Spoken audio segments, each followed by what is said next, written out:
Men have fought over the Riverlands since the Dawn Age, though that's to be expected of things that rest below the neck. Doesn't help that the Riverlands are between everything and everything else. The Westerland's gold, the Reach's grain, the Vale's rock, and the North's snow? House Mud once ruled as the kings of the rivers and hills, but after 1,000 years their line was exhausted and fell to the Storm Kings, who fell to the Ironborn. I suppose after years of drowning at sea, our rivers look pretty attractive to that race of pirates and rapers. Never mind that their monstrous castle, Harrenhal, was too large to staff and garrison. It turned out the Ironborn wouldn't be there long enough to bother. Aegon Targaryen landed to our south, and, as had many before him, liked the look of the Riverlands. My ancestor Edmund Tully led the desertion of Riverlords to his cause, and was rewarded by getting to watch King Harren burn in his own tower. Unfortunately, that's not all Edmund got. House Tully was named the Lord Paramount of the Trident, which means we had to keep in line all those lords who hadn't governed themselves for thousands of years. We were now responsible for aiding the Malisters at Seaguard against the pouting Ironborn whenever they got cheeky.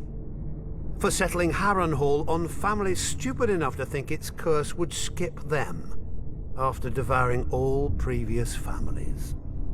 For keeping the Blackwoods and Brackens from wiping each other out, and giving us 2 more castles to deal with. For keeping the Freys in their place and out of others' pockets. For marrying off our sons and daughters wisely enough so we didn't follow House Mud into, well, the mud. Yet under the Targaryens, the Riverlands knew a peace we hadn't had for centuries, if ever. But like all good things, sooner or later it all goes to shit. And our shit had a name. Aerys Targaryen. Westeros has had its share of Mad Kings, but usually they had the sense not to bully more than one powerful house at a time. Aerys soon blundered into a triple alliance. The North, Stormlands, and Vale rose against him. But of course, where do you think most of the blood was spilled? My brother Hoster guaranteed the answer to that with the marriage of my niece to Eddard Stark, the Warden of the North. At least Hoster didn't send her to Robert. So, the Riverlands joined the war against the Mad King, and it was on one of our rivers that Prince Rhaegar died, sealing the fate of his dynasty. Robert was a great soldier and a horrible king. Drinking and whoring are their own brand of madness when you sit on a throne that everybody wants. He died, and another war started. Again the armies marched. Again the Riverlands burned.